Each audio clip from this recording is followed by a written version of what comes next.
بسم الله الرحمن الرحيم. السلام عليكم، ازيكم حبايب قلبي؟ يا رب تكونوا بخير. النهاردة يا أحلى وأجمل متابعين في الدنيا هنعمل مع بعض صينية كباب مشوية بالفرن. هنعملها مع بعض بطريقة سهلة جدا، مكوناتها بسيطة. هنضاعف كمية اللحمة بتاعتنا، هنضيف عليها البرغل لأننا لقيت إن يعني بصراحة كتير من المتابعين حبوا قوي فكرة البرغل في اللحمة. يلا نشوفوا طريقتنا ونقول بسم الله. النهاردة معايا كيلو من اللحمة المفرومة، فيها نسبة دهون 20%، لازم علشان الدهون دي اللي هتخليلي اللحمة متماسكة. هنزل عليها ببصلتين كبار مفرومين ناعم، مش هصفي المية بتاعتها. كوباية ونص من عصير الطماطم بدون إضافة أي سوائل. همسك الطماطم في الكبة هضربها وهصفيها من القشر بتاعها كويس وأضيفها على اللحمة. كمية البقدونس اللي انت حباها. هنا معايا كوباية من البرغل منقوعة في مية دافية لمدة نص ساعة. البرغل ده برغل ناعم اللي هو بيتعمل بيه الكبة. زي ما احنا شايفين ضفت كده كل مكوناتي.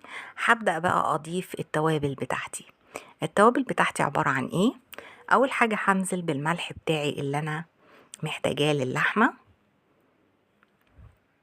زي ما احنا شايفين.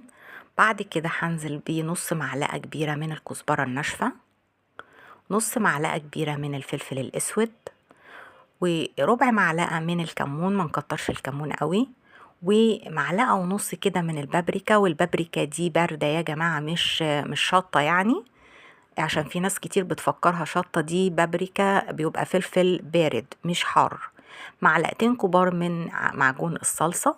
وهبدأ أخلط الأول من على الوش المكونات دي كده مع بعضها، وهبدأ أجيب بقى من تحت اللحمة واخلطها بكل مكوناتي.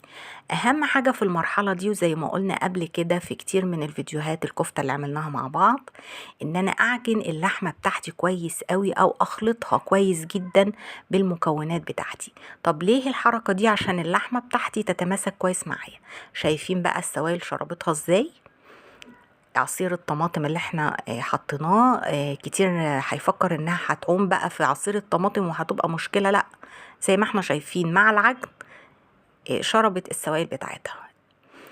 هنا معايا بقى بطاطس الكمية اللي انت عايزاها. انا مقطعة طرنشات رفيعة مش كتير. هبدأ اتبلها. هنزل عليها كده بربع كوباية من الزيت، نص معلقة صغيرة من الفلفل الاسود، ونص معلقة صغيرة من الكزبرة الناشفة، ونص معلقة صغيرة من البابريكا. هنا ما حطيتش كمون على البطاطس. هحط الملح بتاعي العادي بس ما كترش عشان نحط على اللحمة ملح. وهبدأ اخلط البطاطس دي كويس كده مع بعض زي ما احنا شايفين. في المرحلة دي معايا اللحمة انا سايباها في التتبيلة بتاعتها، ممكن تسيبيها نص ساعة تشرب من التتبيلة. هنا انا جبت صينية بتاعتي اللي هشتغل فيها ودهنتها فرشة زيت خفيفة جدا. هبدأ ارص البطاطس بتاعتي كده جنب بعضها زي ما احنا شايفين.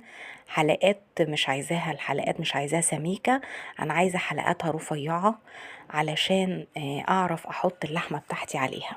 هبدأ ارص بقى البطاطس كده جنب بعض زي ما احنا شايفين، ونحاول على قد ما نقدر ان احنا ما نخليش فيه فراغات ما بين البطاطس. يعني اغطي الصينية كلها كده من تحت بشرايح البطاطس بتاعتي. طبعا اللحمة عملت معايا كمية كبيرة، انا ما عملتش الكمية كلها، انا عملت على قد الصينية دي. واتبقى كمان تقريبا نص كيلو حطيته في الفريزر. يعني ممكن انت تحطي في الفريزر بالتتبيلة كده، مفيش اي مشكلة. في ناس كتير قوي بتقولي البصل غلط ومش غلط. لا، مش غلط ان انت تحفظي الحاجة متبلة. يعني مفيش اي غلط ان انت تحفظي الحاجة متبلة، بس ما تحفظيهاش كتير في الفريزر. انا قايله قبل كده ان وقت اللحوم ما بيبقاش كتير، مش اكتر من 6 شهور بتتحط في الفريزر. مسكت بقى اللحمه كده وفردتها على البطاطس. هتفرديها كلها كده سوا واحد. حطيت هنا انا شرايح بصل برضو تطعم لي البطاطس شويه وتطعم لي اللحمه بتاعتي. زي ما احنا شايفين ببدأ افرد اللحمه كلها، بغطي البطاطس بيها. شايفين بقى حجم الصينيه دي؟ خد اللحمة واتبقى كمان نص كيلو من اللحمة المفرومة. بس انا للأسف يا ريتني وريتهولكم، ما صورتهوش. فعشان بس في ناس بتقولي فين الصينية التانية، طب فين الباقي؟ لا بجد انا مش هضحك عليكم في حاجة زي كده. وفي ناس كتير جربت كفتة البرغل قبل كده وفعلا عملت معاهم كمية، وقالوا لي في التعليقات ان الكمية عملت كمية وفيرة فعلا وكانت كتير. انا هنا حطيت اللحمة اللي انا محتاجاها على قد الصينية بتاعتي، والصينية دي كبيرة مش صغيرة يا جماعة.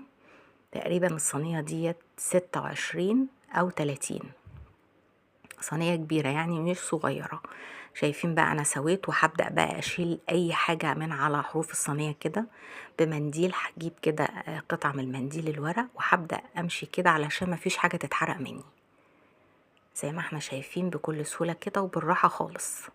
دي معلقة من الكاتشب على معلقة من معجون الصلصة، خففتهم بشوية مية صغيرين خالص، وهبدأ اخد فرشة كده على الوش من الخليط الجميل ده.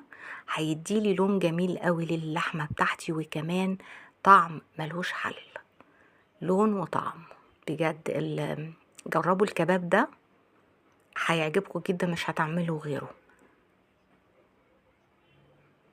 مسكتها كده كلها، خدت الوش بتاعي كده بفرشة من معلقة كاتشب على معلقة صلصة وشوية مية، وهبدأ بقى اقسمه بايدي كده. هو ما بيتقطعش غير كده. احدد التقطيعة اللي انا عايزاها. هكون طبعا مشغلة الفرن على درجة حرارة متوسطة. هدخلها على الرف الاوسط في الفرن، وحسب نوع اللحمة وحسب الكمية. يعني في ناس كتير تقولي طب بتاخد قد ايه في الفرن؟ لا، انتي لازم تتابعيها من ساعة لساعة وربع حسب نوع اللحمة. انا بقى حبيت طبعا اديلها شكل جمالي، وجملتها بشرايح من الطماطم وقطع من الفلفل الالوان، فلفل اصفر واحمر واخضر. حابه تدخليها كده زي ما هي مفيش اي مشكله، لو حابه تدخليها من غير اي حاجه عليها مفيش مشكله خالص. بس انا حبيت احط شويه الخضار الجميل ده عليها من فوق. بجد كان طالع من الفرن مشوي، وكان طعمه رائع فعلا، شارب من تتبيله اللحمه الجميله بتاعتنا اللي احنا عملناها، وكان خطير جدا. طبعا دخلتها الفرن من غير ما تغطيها، مفيش اي غطا عليها، نار متوسطة. تتابعيها، مش عايزين الوش بتاعها ينحرق مننا ولا يحمر زيادة عن اللزوم. طبعا زي ما قلنا قبل كده ان البرغل بيشرب جزء من السوائل الموجودة في الكفتة، يعني مش هتنزل معاكي مية كتير. وطبعا ما تحطلهاش اي سوائل. زي ما احنا شايفين طلعت معايا شكلها يفتح النفس. ومش عايزه اقول لكم بقى البطاطس اللي تحت كمان كان طعمها ايه. دي اللي عايز ياكل بعيش البطاطس هتبقى جميله جدا. عايزه تعملي جنبها بقى مكرونه، ممكن قوي تتاكل جنبها مكرونه جميله جدا. شايفين البطاطس بقى وجمالها؟ البطاطس دي اتاكلت قبل اللحمه كمان. طعم جديد، طريقه مختلفه. عايزاكم حبايبي تجربوا الطريقه السهله البسيطه دي حبايبي. ولو عجبكم الفيديو ما تنسونيش في لايك واشتراك بالقناه، واشوفكم على خير ان شاء الله في فيديو جديد، وبألف هنا.